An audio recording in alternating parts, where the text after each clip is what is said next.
Muy buenos días, amados hermanos. Dios siga bendiciendo a todos grandemente. Amén. Y definitivamente, hermanos, buenos días. Es bueno verlos aquí esta mañana.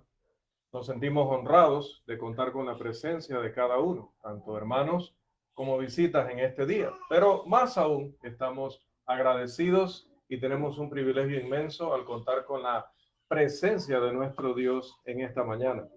Estamos agradecidos por otra semana más en la que Él nos permite iniciar juntos como iglesia. Hoy es el primer día de la semana. Hoy no es el último, es el primer día de la semana. Iniciamos desde muy temprano juntos y nos ha permitido, nos ha bendecido con la oportunidad de adorarlo. Él es el único digno de adoración. Hoy vamos a dedicar un día más, hermanos, a nuestro tema general, la comunidad cristiana, pero particularmente estamos abordando el día de hoy este tema que pueden ver ahora en pantalla en cuanto a la convivencia que tenemos como comunidad de creyentes. Debemos estar juntos en Cristo. Ese es el título de nuestro sermón.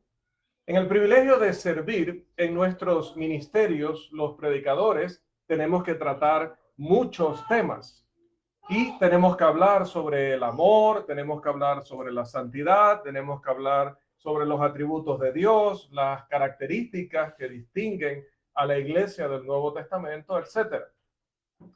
Además, tenemos que también predicar sobre el pecado. Tenemos que predicar sobre el pecado de la homosexualidad y su carácter perverso.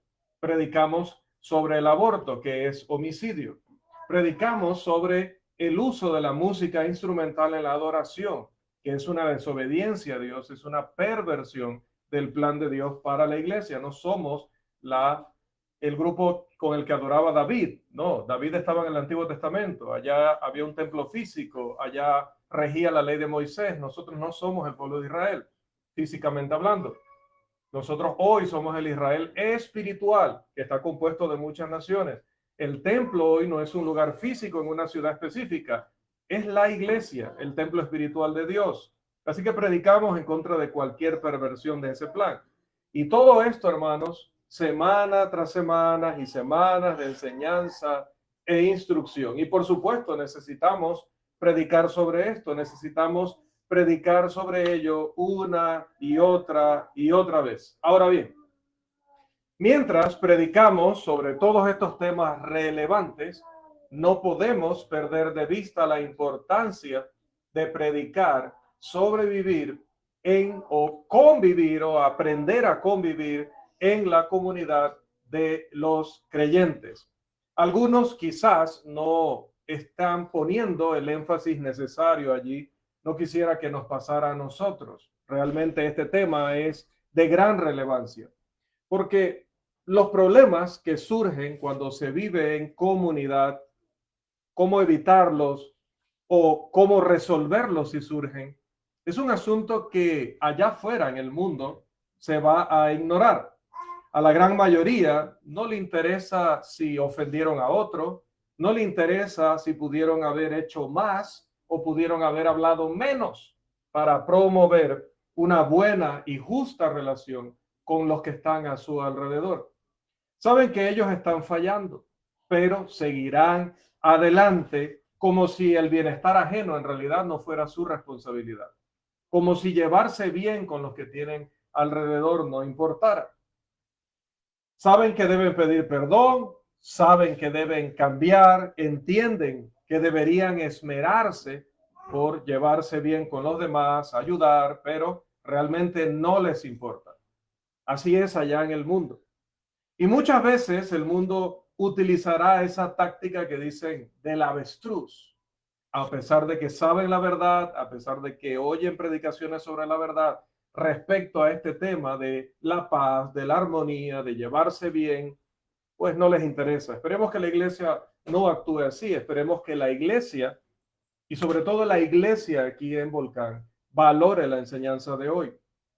Esperemos, hermanos, que la iglesia no trate de lidiar con los problemas que se dan de convivencia como lidia con ellos el mundo, porque sí, hay problemas de convivencia. Donde hay más de dos personas, siempre va a haber problemas de convivencia. Algo usted dijo que no me gustó, algo hice yo que a usted no le gustó, algo dejé pendiente y usted tiene un reclamo por ello. En algo yo le menosprecié, en algo usted me faltó el respeto, en algo yo esperaba que usted hiciera más o dijera menos, pero me falló en ese sentido. Hay siempre problemas de convivencia, es un problema real en la iglesia del Señor, es un problema que ha estado presente en las congregaciones y estará presente en las congregaciones siempre. La verdad del asunto es que las relaciones personales, cómo nos llevamos entre unos y otros, es un tema que de hecho consume la mayor parte del Nuevo Testamento. ¿Sí? Quiero decir, si tomas el Nuevo Testamento y eliges cualquier libro de los 27 que lo componen para leer, vas a ver que es muy, pero muy seguro que allí vas a encontrar una sección, vas a encontrar un apartado del tema con respecto a las relaciones en el cuerpo de Cristo, a las relaciones en la familia, esposo, esposa, hijos, o incluso en cómo debemos llevarnos con la sociedad. Digo esto en parte porque creo personalmente que el apóstol Pablo escribió 14 de los 27 libros del Nuevo Testamento. Y este tema está presente en casi todos los libros que el Espíritu Santo le inspiró a escribir, si no en todos, pero ciertamente no es el único autor bíblico que hizo énfasis en cómo debemos vivir en comunidad. Lucas escribió el libro de Hechos y él no era apóstol, pero era profeta del Nuevo Testamento, profeta de Dios. Y en ese libro de los Hechos, Lucas escribió acerca de cómo debemos llevarnos. Vaya a Mateo, Marcos, Lucas y Juan, es decir, lea los relatos del Evangelio y verá que Jesús no podía venir a salvar el mundo y no tratar el tema de cómo debe llevarse la gente entre sí. Jesús habla de ello extensamente, pero el apóstol Pedro también lo hace en lo que él escribe. El apóstol Juan también lo hace en lo que él escribe. Quiero decir, realmente la verdad del asunto es que probablemente no deberías leer un libro del Nuevo Testamento y no encontrar ese tema en algún lugar.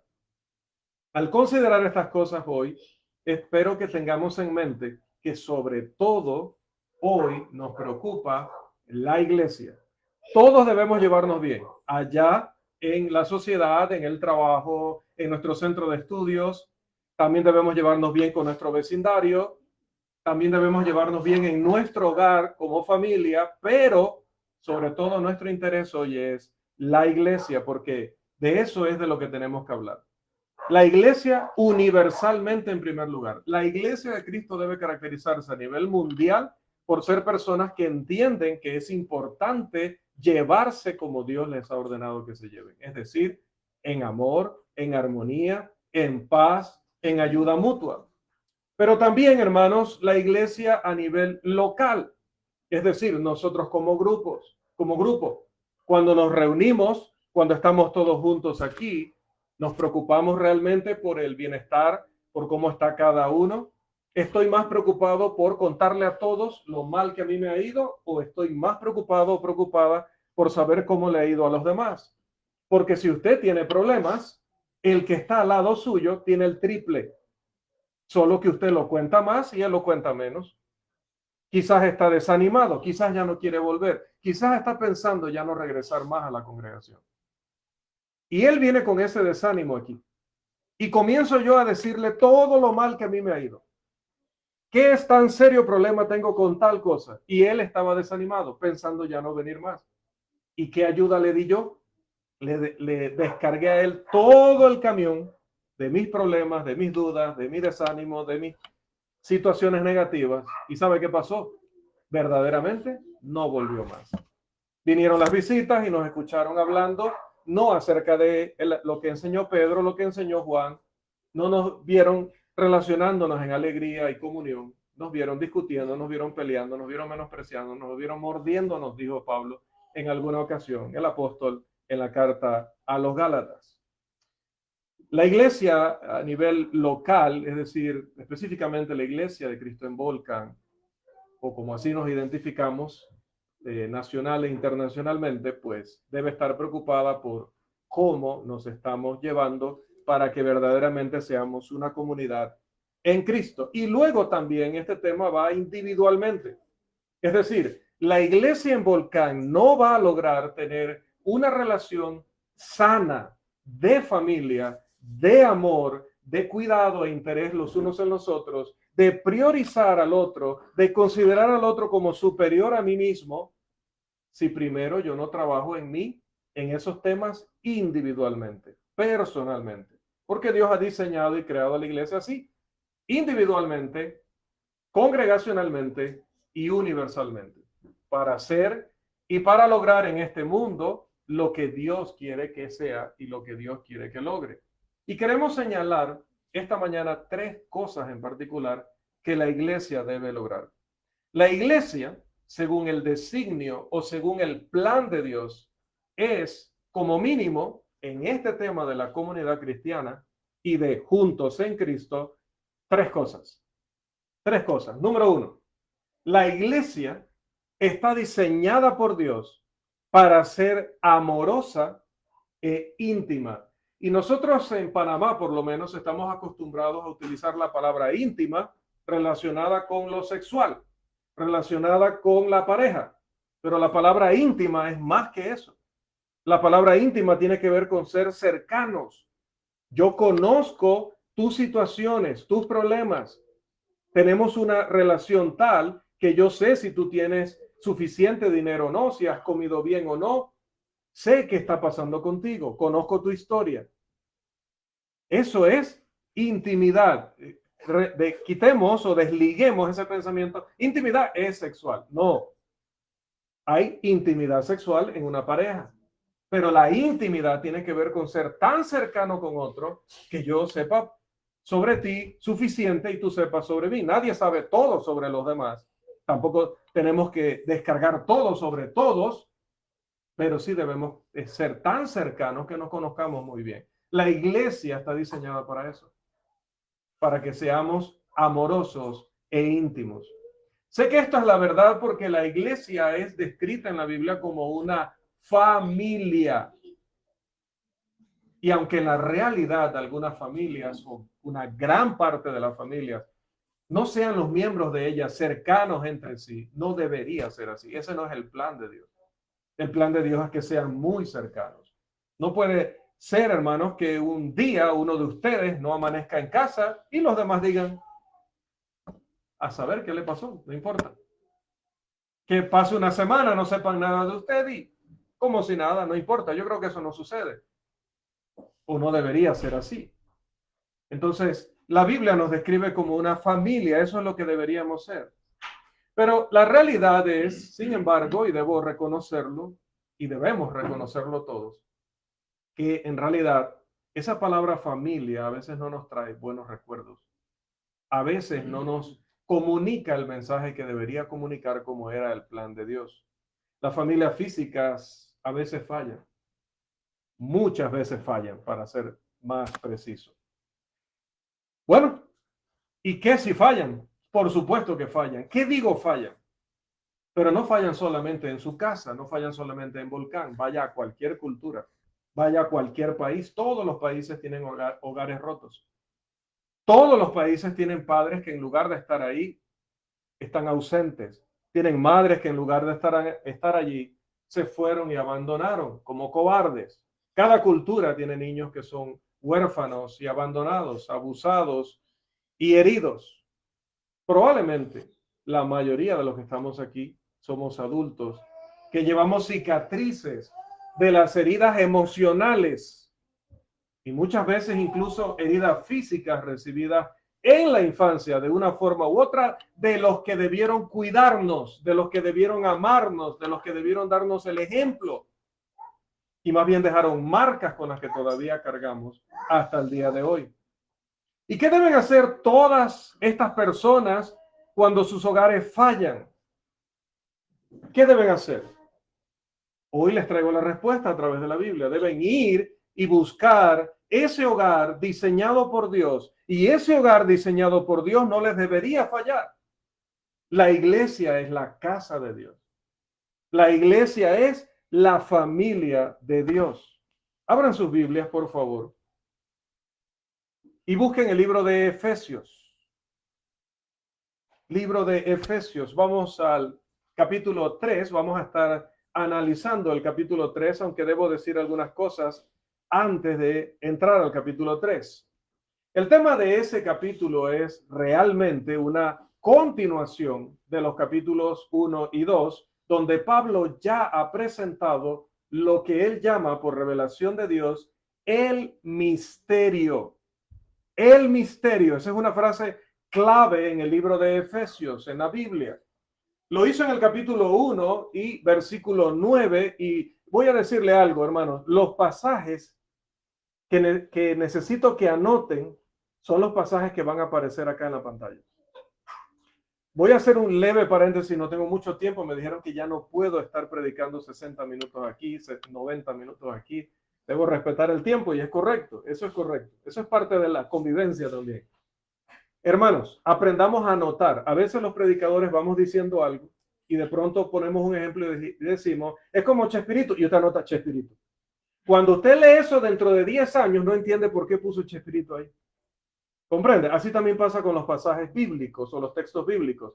A veces nosotros usamos un pasaje que vamos a analizar, ese debe anotarlo, ese es el tema. Y a veces mencionamos, como ahorita que dije, Efesios 1:9, no lo anote, ese no es el que vamos a analizar. Solo lo menciono de manera como un apoyo para lo que vamos a decir. Entonces, no todos los textos que el predicador cita, usted tiene que correr a anotarlo. Analice si él se detiene en ese texto y lo empieza a desarrollar. Si lo empieza a desarrollar, ese era. Ahí está. Bien. Él habló del misterio. Ya lo mencionó allá en el 1:9, decía. Y luego dice aquí, vamos al capítulo 3. Capítulo 3. Y en el versículo 3 de Efesios, estamos en Efesios 3:3, dice, antes lo he escrito brevemente. Es decir, de este tema ya hablé hace poco. Ya había tocado el tema en el capítulo 1. Y ese misterio del que habla es, en última instancia, el plan de Dios para rescatar de la perdición a la humanidad. ¿Y cómo lo iba a lograr? A través o por medio de Cristo. Ese, en última instancia, es el plan. Y al leer el capítulo 1 de Efesios, vemos que eso es exactamente de lo que habla. Se lo voy a resumir para que no tenga que ir al capítulo 1, porque estamos en el capítulo 3. Primero habla de cómo Dios propuso, de cómo Dios escogió, de cómo Dios predestinó y de cómo finalmente Cristo se ofreció a sí mismo para rescatarnos a nosotros de la perdición. Efesios 1:7. Y luego irá un poco más allá, no lo anote porque no estamos analizándolo, luego irá un poco más allá y hablará del sello del Espíritu Santo. Y así literalmente en 13 versículos del capítulo 1 tienes al Padre, al Verbo y al Espíritu Santo, todos trabajando para lograr la redención, el rescate. Pablo entonces irrumpe con una oración. Y en medio de todo eso, él exalta y alaba al Dios del cielo que ha hecho todo esto. Eso es alrededor del versículo 15, casi hasta el final del capítulo 1. Y ese capítulo termina diciéndonos que Jesucristo, nuestro Señor, es la cabeza del cuerpo que es la iglesia. ¿Estamos de acuerdo? Cuando vamos al capítulo 2 y empezamos a leer de lo que hablará en el capítulo 2, es el hecho de que los judíos y los gentiles, recordamos por qué esa distinción, judíos solamente los que pertenecían al pueblo de Israel físicamente y gentiles todos los demás, todos los de todas las naciones que no eran judíos. En ese tiempo se distinguía judíos y gentiles. Si hoy existiera un Israel dirigido por Dios, entonces todos nosotros seríamos gentiles. Pero el Israel de hoy lo creó la ONU y está compuesto de personas que tienen su sangre, y estoy arriesgando hasta la vida porque algunos de ellos, literalmente no estoy bromeando, son asesinos y tienen mucho poder económico, pero no importa quién vea esto luego y lo sepa, la Iglesia de Cristo siempre va a denunciar ese Israel, ese supuesto Israel lo creó la ONU con personas que tienen sangre polaca, sangre alemana, sangre de otros que no era la sangre del linaje de Abraham. Por lo tanto, no son el Israel. En la Biblia sí encontramos al verdadero Israel, no alguien que se ha puesto el nombre de Israel. Estos son más samaritanos que aquellos samaritanos que odiaban en aquel tiempo. Bien, en el capítulo 2, entonces Pablo está hablando acerca de esa diferencia que había entre judíos y gentiles, pero que había algo en lo que los dos eran iguales. Los dos habían vivido de tal manera que se habían convertido en enemigos de Dios. Se habían convertido en extraños para el Dios del cielo. Todos necesitados de gracia. Dice la palabra, por cuanto todos pecaron y están destituidos de la gloria de Dios. Y luego dice el apóstol que Dios es rico en misericordia. Capítulo 2, versículo 4. No lo anote. Pablo habla de la misericordia de Dios y de la gracia de Dios y del hecho que tanto los judíos como los gentiles habían sido salvados por la misericordia, por la gracia de Dios, mediante la fe. No por sus obras personales, sino por la bondad de Dios. Y en el capítulo 2, desde alrededor del versículo 11, realmente hasta el final del capítulo, comienza a entrar en esta gran discusión sobre cómo los gentiles, ¿quiénes eran? Los que no eran judíos, los de otras naciones, estuvieron alguna vez lejos, separados, parecían ignorados por Dios. Pero ahora sí, anote por favor en el versículo 13, note que está en pantalla, capítulo 2, versículo 13, pero ahora en Cristo Jesús, vosotros que en otro tiempo estabais lejos, habéis sido hechos cercanos por la sangre de Cristo. Intimidad. Y entonces comienza a cambiar y hablar de nuevo, y él sencillamente desarrolla este tema a través de todo el libro. Él habla de los judíos, habla de los gentiles, y estoy seguro de que quienes han leído hace poco el libro de Efesios saben que menciona bastante a ambos grupos. Por supuesto, el caso de judíos versus gentiles no es un espejo exacto de lo que pasa hoy. Porque hoy no tenemos situaciones aquí de que usted es de una raza y yo soy de otra raza. Creo que ese no es el problema en la Iglesia de Cristo en Volcán. Creo que ni en este país. Creo que no hay un tema así. Quizás en los Estados Unidos sí existe cierta diferenciación donde hay iglesias de blanco e iglesias de negro, incluso en las iglesias de Cristo. Hay iglesias donde los americanos no quieren tener una relación con los latinos, los consideran inferiores. Así que es posible que en otras latitudes, en otros lugares, sí haya problemas raciales, estas distinciones étnicas. Pero creo que ese no es ni el problema en Chiriquí, específicamente en Volcán, ni en nuestro país. Así que no es un espejo exacto. Los judíos en realidad fueron en un tiempo el pueblo elegido de Dios. Hoy no se puede decir que Estados Unidos es el pueblo elegido de Dios, o que Panamá es el pueblo elegido de Dios, o que los chiricanos, como tendemos a ser muy altivos, digamos que nosotros éramos la provincia elegida de Dios dentro del país de Panamá. Poco falta para que algunos lo digan. Pero en el caso de los judíos, su reclamo de ser especiales era un reclamo legítimo, hermanos, y ciertamente se basaba, entre otras cosas, en la raza. ¿Sí? Entre otras cosas, Israel era realmente la simiente o los descendientes de Abraham, de Isaac y de Jacob. Fueron el pueblo especial elegido por Dios. Ninguna persona puede reclamar eso y decir, mi nación es la única elegida por Dios.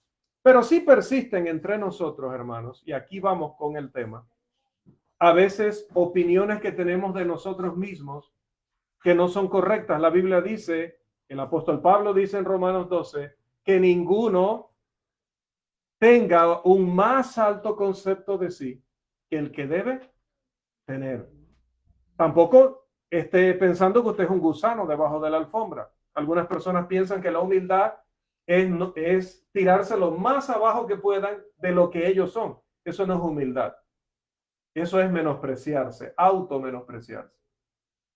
Y otros, sus padres les enseñaron desde niños que ellos son guapos, que ellos son inteligentes, que ellos son lo máximo. Y entonces no les prepararon bien respecto a eso. queriendo construirles una buena autoestima, los lanzaron al mundo pensando que son superiores a los demás. Y piensan que todos los demás tienen que arrodillarse ante ellos y servirle a ellos porque ellos son los máximos, son los más inteligentes, son los más guapos, son los más espirituales, etcétera. Lamentablemente pasa así. Tenemos conceptos equivocados sobre nosotros mismos. Tenemos valoraciones injustas sobre los demás. Vemos un movimiento y decimos, seguro lo está haciendo porque me detesta. Seguro lo está haciendo porque es un perdido. Seguro esto es por aquello y por lo otro. Valoraciones injustas. También tenemos falta de empatía. Otra vez repito, estamos más preocupados por irradiar lo malo que nos pasa que por preguntarnos, ¿será que el otro está peor que yo y necesita que yo lo anime?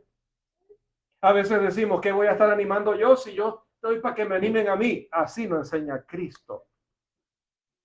Cristo no vino para ser servido, sino para servir. Entonces, ¿cómo yo voy a decir, estoy yo para que me ayuden en mis problemas, ahora voy a estar yo pensando en los problemas de los demás?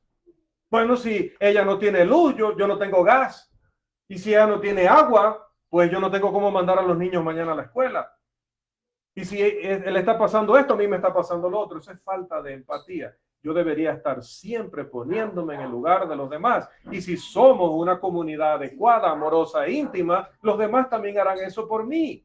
Mire, si yo me preocupo más por los problemas suyos que por los míos, y usted se preocupa más por los problemas míos que por los suyos, ¿no estaremos bien? ¿No estará balanceada la cosa? ¿Sí? Yo vivo pensando cómo hago para ayudarle a usted, y usted se desvive por ver cómo me ayuda a mí. ¿No se balancea la situación? Por supuesto. Ese es el plan de Dios, que seamos tan cercanos que no nos falte empatía. A veces en comunidad nos faltamos el respeto. Tenemos ausencia de consideración con los demás. Decía el hermano, hermanos, obviamente tenemos unos lugares más cómodos donde sentarnos y otros un poquito más incómodos. ¿A qué nos va a llevar la consideración? Oye, las hermanas y hermanos o visitas de más edad, vamos a darle esos lugares. Nuestra hermana que está en estado de embarazo, vamos a darle este lugar. Y yo me ubico, voy a estar más incómodo, pero es que yo estoy considerando a los demás, dice Pablo en Filipenses, como superiores a nosotros mismos.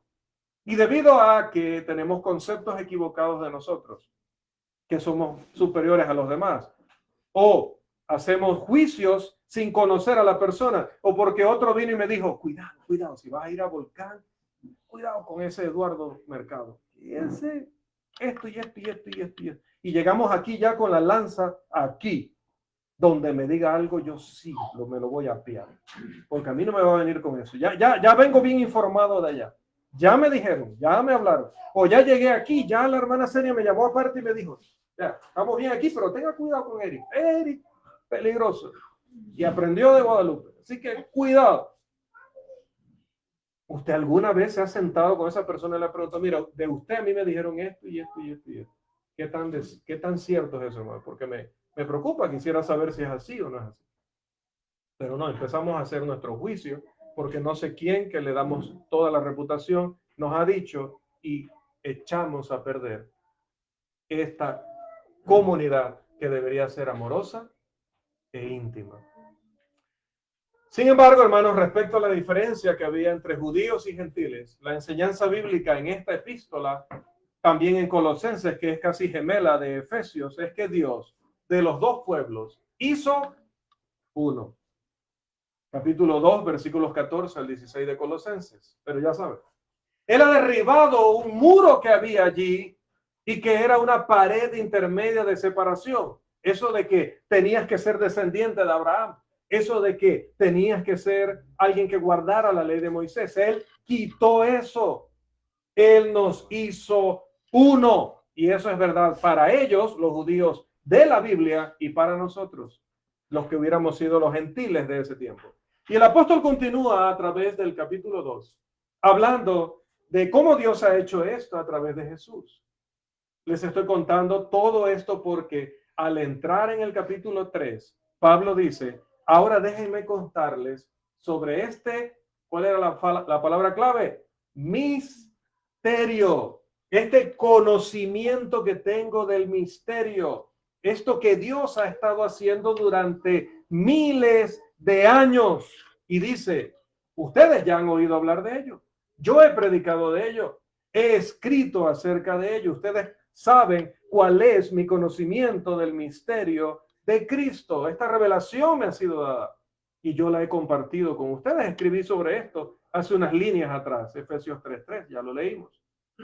Y luego dice en el versículo 4, leyendo lo cual podéis entender cuál sea mi conocimiento en el misterio de Cristo. Más adelante, ahora sí, pendiente siempre a la pantalla, versículos 14 y 15, dice, por esta causa doblo mis rodillas ante el Padre de nuestro Señor Jesucristo, de quien toma nombre toda familia en los cielos y en la tierra.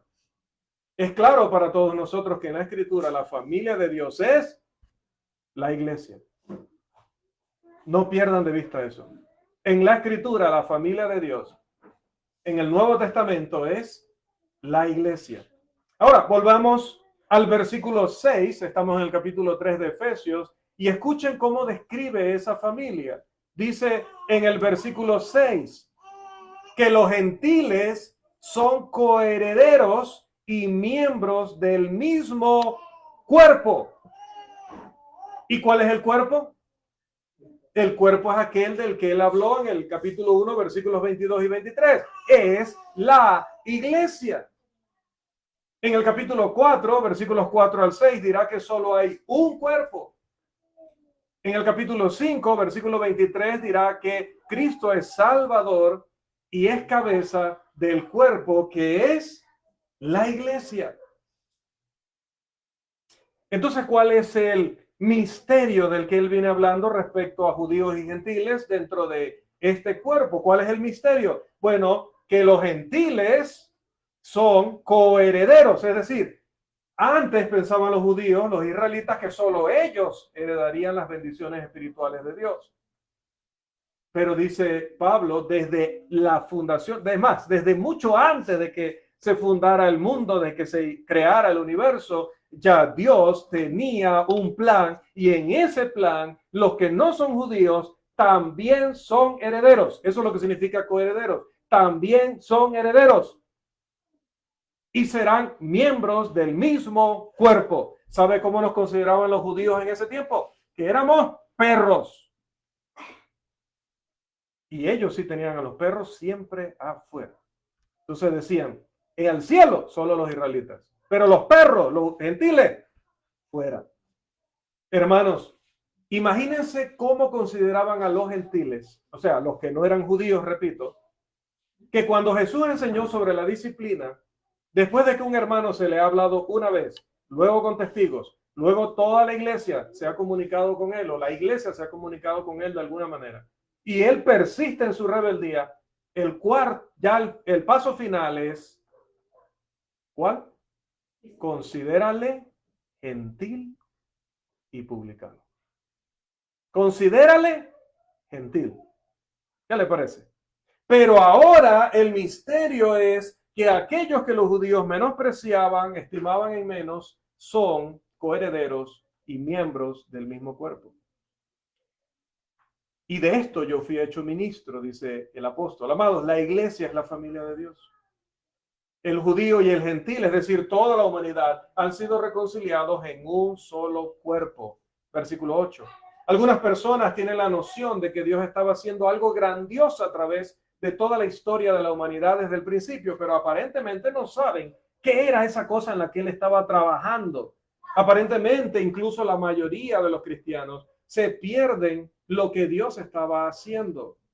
Si comenzamos en Génesis capítulo 3, leemos palabras importantes allí, comprendemos que se empieza a revelar lo que conocemos como el esquema de redención o el plan de salvación. Y ya vemos lo maravilloso que es eso.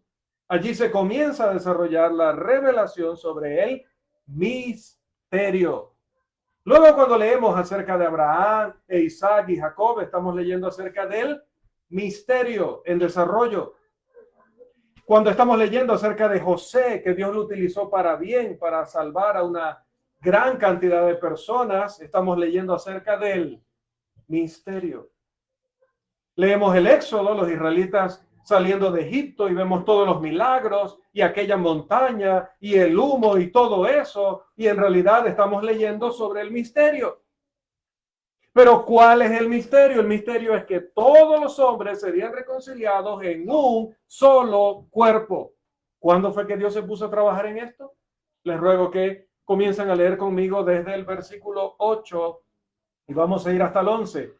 De aclarar a todos cuál sea la dispensación del misterio escondido desde los siglos en Dios, que creó todas las cosas, para que la multiforme sabiduría de Dios sea ahora dada a conocer por medio de la iglesia a los principados y potestades en los lugares celestiales, conforme al propósito eterno que hizo en Cristo Jesús, nuestro Señor. Siempre hablamos de tres instituciones divinas. Hablamos del hogar, hablamos del gobierno y hablamos de la iglesia.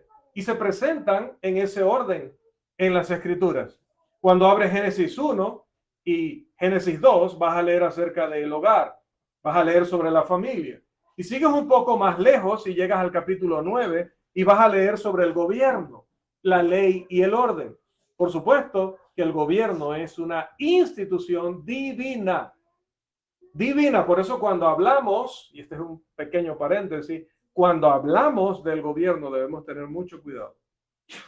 Cuando queremos animar a personas a rebelarse contra el gobierno, tenemos que tener mucho cuidado, porque bien podríamos cerrarle la calle a la iglesia que al gobierno. Representa la misma ofensa para Dios. Atacar al gobierno que atacar a la iglesia, que atacar al hogar. En Hechos capítulo 2 vemos que la iglesia entrará en existencia. Y desafortunadamente, por decirlo de una manera, ese orden cronológico de eventos a veces hace que la gente crea que la iglesia fue como la tercera cosa en la mente de Dios. Y no fue así, hermanos. La iglesia fue la primera. Todos los hombres siendo reconciliados con Dios en un solo cuerpo, en una sola familia, viviendo en paz, en armonía, en convivencia, fue el primer pensamiento de Dios. Por decirlo así, Dios no tiene primer y segundo pensamiento. Él es eterno, así que todo lo tiene presente siempre. Pero hablo en lenguaje humano que podemos entender. ¿Cómo sé que la iglesia fue su primer pensamiento? Porque en Génesis 1:1 comienza el autor bíblico diciendo, en el principio. En el principio. Pero Efesios 3:9 al 11 nos dice, ¿qué cosa? Que en la eternidad Dios se propuso crear a la iglesia. Por eso este mismo apóstol en el capítulo 3, versículo 21, que lo tenemos en pantalla, nos va a decir, la iglesia en Cristo Jesús por todas las edades, por los siglos de los siglos. Amén. Ahora, la iglesia es, no me canso de repetirlo y enfatizarlo, la familia de Dios y está diseñada para ser amorosa e íntima.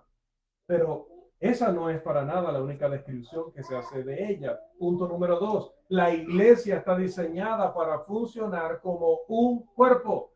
Consideren conmigo 1 Corintios capítulo 12, porque allí, en una forma diferente, hay una forma diferente en la que se describe la iglesia. Ya no como familia, aunque lo es, pero aquí se le describe como un cuerpo. No tengo que preguntarles cuántos cuerpos tiene Cristo a estas alturas, creo. La Biblia nos dice que tiene un cuerpo.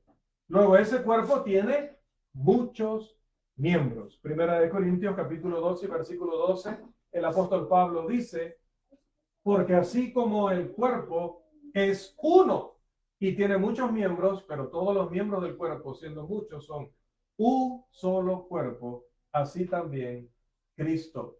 Generalmente cuando leemos esta sección ponemos inmediatamente el énfasis, los predicadores me refiero, los maestros de la Biblia, en la palabra miembros. De una vez, miembros.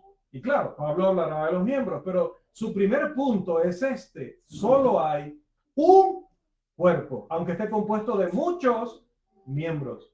Él va a seguir diciendo un cuerpo, un cuerpo, un cuerpo, y eventualmente hablará de las partes individuales o los miembros, pero el punto aquí es que él quiere que entiendan en primer lugar que somos un cuerpo. ¿Cuánto necesita la iglesia de Cristo entender eso hoy? Un cuerpo, aunque muchos miembros.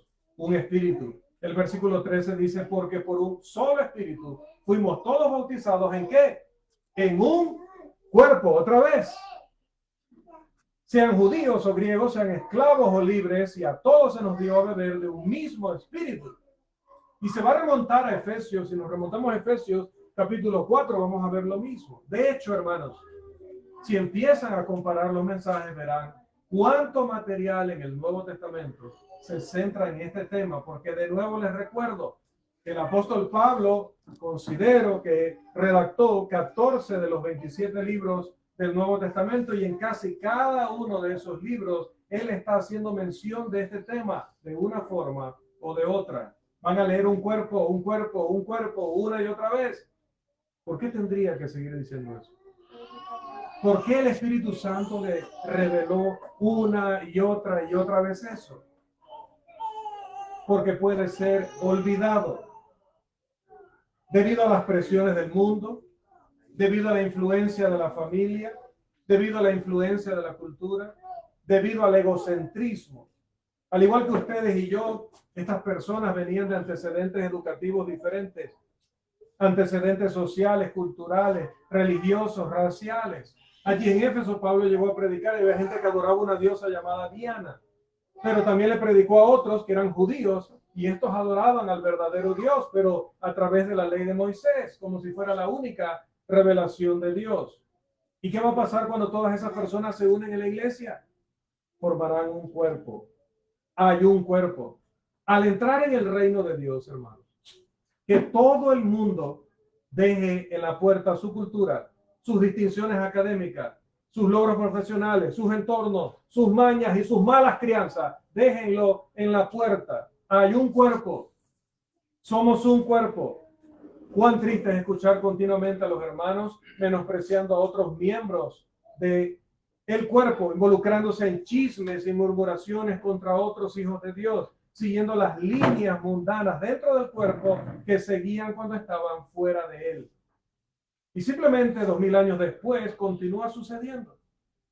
Y escuchan su Biblia gritándoles que hay un cuerpo, hay igualdad en el cuerpo, debe haber armonía en el cuerpo. Consideremos el versículo 14. Además, el cuerpo no es un solo miembro, sino muchos.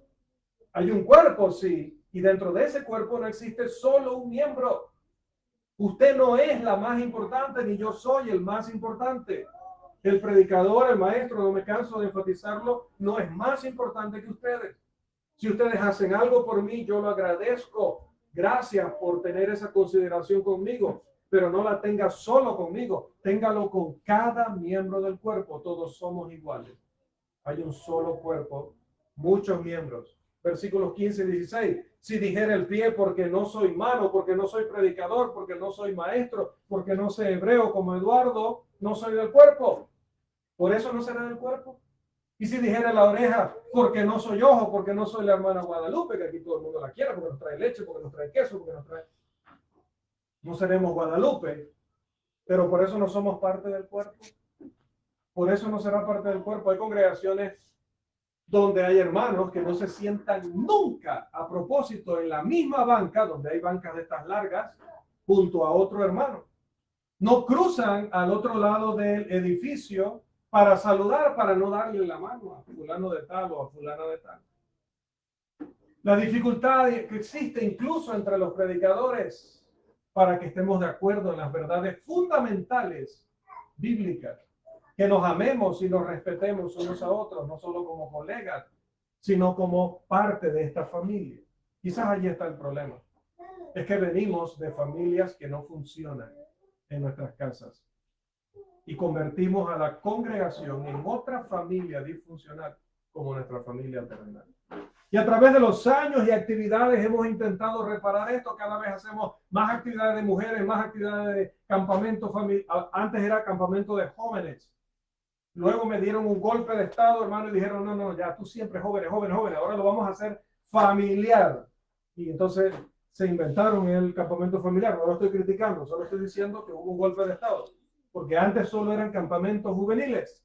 y de pronto todos eran y han quedado siendo familiares. Ya no hay campamentos juveniles, creo yo. Y hemos tratado de hacer actividades, hemos estado tratando de arreglarlo, de unirnos más, de amarnos más, de entendernos mejor, pero no lo hemos logrado. A veces queremos hacer confraternidades y un montón de cosas para llevarnos bien con hermanos de Boquete, con hermanos de Hualaca, con hermanos de Cerrillos, con hermanos de los Andes, y no nos llevamos bien entre nosotros mismos. Primero tenemos que ser ejemplo entre nosotros, primero tenemos que servir en la congregación local, primero tenemos que dar fruto en la iglesia donde Dios nos colocó. Dios no nos colocó en Hualaca, ni en Cerrillos, ni en los Andes, ni en Boquete. Dios nos colocó en Volcán, y es en Volcán donde debemos aprender a ser comunidad, siendo un cuerpo con muchos miembros que funciona. Hermanos, no hay razón para mantenernos en la trinchera contra nuestros propios hermanos. Fuego amigo permanente en la casa de Dios. Somos un cuerpo. Y en el cuerpo, cada miembro es igual, cada miembro es necesario. Debemos funcionar como una unidad. Versículo 17. Si todo el cuerpo fuese ojo, ¿dónde estaría el oído? Si todo fuese oído, ¿dónde estaría el olfato? Imagínense que todos predicáramos, no hay audiencia. Todos fuéramos audiencia, nadie predica. Continuamos hasta los versículos 22 y 23. Antes bien, los miembros del cuerpo que parecen más débiles son los más necesarios. Y aquellos del cuerpo que nos parecen menos dignos, a estos vestimos más dignamente, hablando del cuerpo humano. Y los que en nosotros son menos decorosos se tratan con más decoro. ¿Lo ven? ¿Lo ven? De corazón se los digo. Si empiezan a leer más su Nuevo Testamento, créanme que les será difícil alejarse de este tema. A Jesús le interesa cómo nos llevamos entre nosotros. ¿Cuánto valoramos lo que cada uno de los miembros representa dentro del cuerpo? Entender eso y practicarlo hace que el cuerpo de Cristo funcione como Él ha querido. Reiteramos, a Jesús le interesa cómo consideramos a los demás, cómo los tratamos, cómo los integramos, si los recibimos, si los perdonamos, si los ayudamos, si los escuchamos. ¿Recuerdan cuando Él habló con la mujer samaritana? ¿Sí? Ella era mujer y samaritana. Dos motivos por los que un varón judío se hubiera alejado de ella, pero Jesús no. Para él, ella era un ser humano valioso, sin importar los conflictos raciales y religiosos que hubiera entre ambos pueblos. La respuesta de ella fue que no esperaba que él le hablara, ya que los judíos y samaritanos no tienen trato, dice. Ahí está nuevamente el problema. Empiecen a leer a través del Nuevo Testamento, hermanos, y les resultará muy difícil no encontrar este tema. Vivimos en conflictos en el mundo. Venimos a la iglesia y encontramos la manera de armar conflictos también en la iglesia.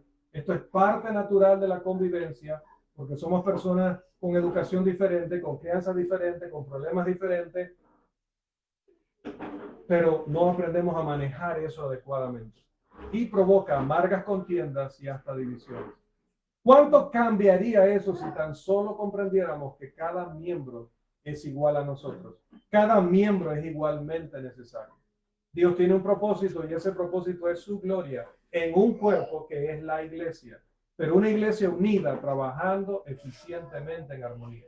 Consideren el versículo 18 y el versículo 25. ¿Por qué ha hecho Dios todo esto? El versículo 18 dice: mas ahora Dios ha colocado los miembros, cada uno de ellos en el cuerpo como Él quiso. Versículo 25, para que no haya, ¿me ayuda alguien por favor con los niños? Si hay que llevarlos un momentito afuera y traerlos, nos ayuda para que todos los demás podamos escuchar, por favor. Versículo 25, las maestras, las hermanas, los madres, los tíos, nos ayudan allí, por favor. Versículo 25 dice, para que no haya desaveniencia en el cuerpo, sino que los miembros todos. Ok, el que está ayudando ayuda y los que no miran acá, hermanos, los concentramos acá.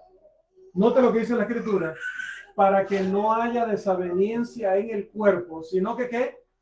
Que los miembros todos se preocupen los unos por los otros. Versículo 26. De manera, aquí debió salir el 26, el encargado de las diapositivas falló allí. El 26 dice, de manera que si un miembro padece, todos los miembros se duelen con él. Y si un miembro recibe honra, todos los miembros con él se gozan. Se supone que el cuerpo de Cristo está unificado, versículo 27. Ahora nosotros somos el cuerpo de Cristo individualmente. Cada uno de nosotros somos miembros de él. Debemos pensar en la iglesia universalmente, en la iglesia localmente y en la iglesia individualmente. La iglesia es un cuerpo que está diseñado para ser cariñosos los unos con los otros. Y número 3 y final, la iglesia está diseñada para ser un soporte, para ser un apoyo, un soporte. La iglesia se describe en dos maneras. En Primera de Pedro, capítulo 2, versículos 5 y 9, habló el hermano Seferino ayer un poco en el devocional. El apóstol se refiere a la iglesia de varias maneras, pero en estos versículos habla de ella como un templo, o en esta carta, perdón, habla de ella como un templo o casa de Dios. Y también dijo que era una nación y todo aquello que vimos ayer, pero hoy quiero que recordemos que habla de la iglesia como un templo. La iglesia es un templo compuesto por piedras vivas, dice, piedras vivas. Y por favor piensen en eso en relación con un edificio.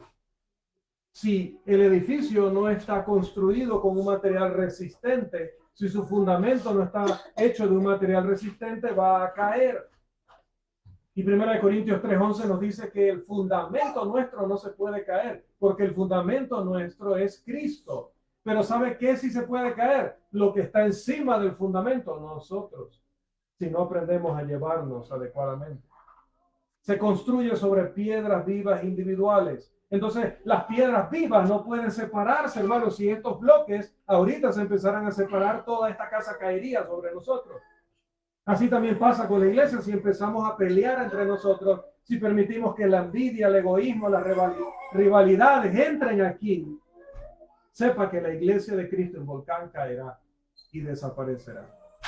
¿Por qué tanto Pablo como Pedro describen a la iglesia como un templo espiritual? Porque para un judío no había nada más importante que el templo. Ellos entendían mucho mejor que nosotros esta figura de llamarnos templo. Si somos piedras vivas de un templo espiritual, tiene todo el sentido que Pedro diga, empezando el capítulo 2, lo tenemos en pantalla, desechando pues, ¿qué cosa? ¿Qué evita que estas piedras vivas se resquebrajen y caigan, se separen y caiga el edificio? Que no haya entre nosotros, ¿qué cosa? Ni malicia, ni engaño, ni hipocresía, ni envidia, ni detracciones. Detracciones son calumnias, acusaciones falsas. Esto está destruyendo mucho la iglesia del Señor. Ya sabemos quién es Juan González y no hemos hablado con Juan González. Creemos que sabemos porque 3, 4 personas nos dijeron. Hermanos, a veces la mayoría significa que todos los tontos se pusieron de acuerdo. Dice el pasaje en 1:22, habiendo purificado vuestras almas por la obediencia a la verdad mediante el Espíritu, para el amor que fraternal, amor de familia, no fingido. Amaos unos a otros entrañablemente de corazón puro. Si judíos y gentiles no se llevaban bien antes de Cristo, antes de entrar a la iglesia, allá en el mundo, cuando se convirtieron tenían que dejar la malicia, el engaño, la hipocresía, las envidias y toda calumnia. ¿Cuál era el propósito de eso? Que, como dice 1 Pedro 2:3, que desearan como niños recién nacidos la leche espiritual no adulterada, para que por ella crecieran para salvación, si es que habían gustado la benignidad del Señor. No hay una persona en la iglesia que no haya sido primero un pecador perdido.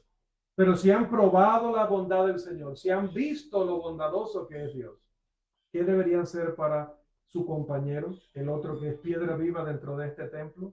Deberían mostrarle un amor fraternal no fingido. Ese amor debe salir de lo más profundo, decía el texto, entrañablemente. La iglesia está diseñada por el Dios del cielo para ser una familia. Es posible que la mayoría de nosotros tenga una familia rota en el mundo. Hay esperanza para nosotros ya que podemos ser parte y somos parte de la familia de Dios. Podemos ser hijos de Dios. Si tenemos problemas, y vaya que los tenemos, necesitamos personas que nos apoyen y nos animen, que sean considerados, que se preocupen por nosotros. Dios ha provisto a esas personas en la iglesia, que es el cuerpo de Cristo. Cuando las tormentas rujan, cuando los vientos intenten golpear, pues nuestros hermanos y nuestras hermanas estarán ahí, todos bien juntos. No dejaremos que nada sacuda ni el fundamento ni las paredes de la casa de Cristo, que está fundamentada en él. Dios tenía un plan para llevarnos a través de este tipo de tiempos, para que podamos volver nuestra atención, nuestro enfoque, nuestra confianza y nuestra dependencia de nuevo hacia aquel que planeó la solución a todos los problemas desde la eternidad en la iglesia.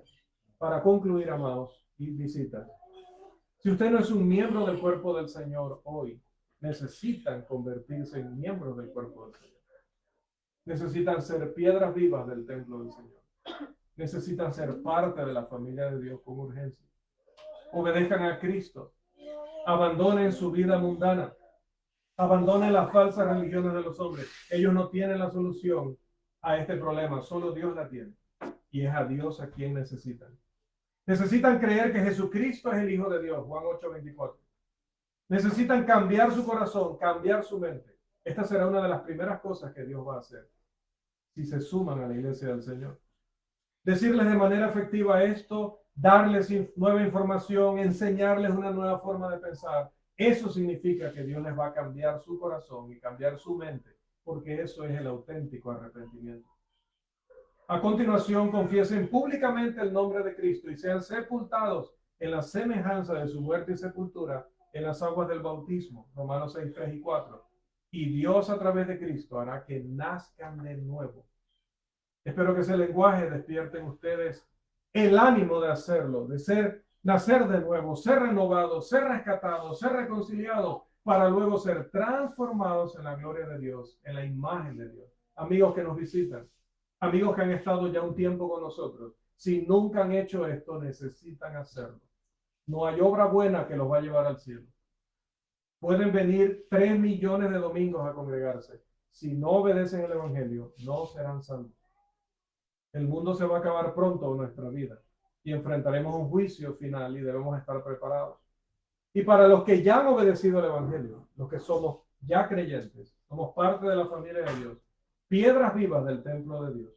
Espero que usen estos tiempos tan difíciles en los que estamos para imitar a su Salvador, a su pastor, y examinar su corazón, sus actitudes, sus maneras, nuestras maneras y actitudes, y ver si ha habido verdaderamente una transformación en nuestros corazones, o nos estamos atacando y mordiendo y consumiendo como si estuviéramos en el mundo. Ahora más que nunca, hagamos un sincero examen de nosotros mismos.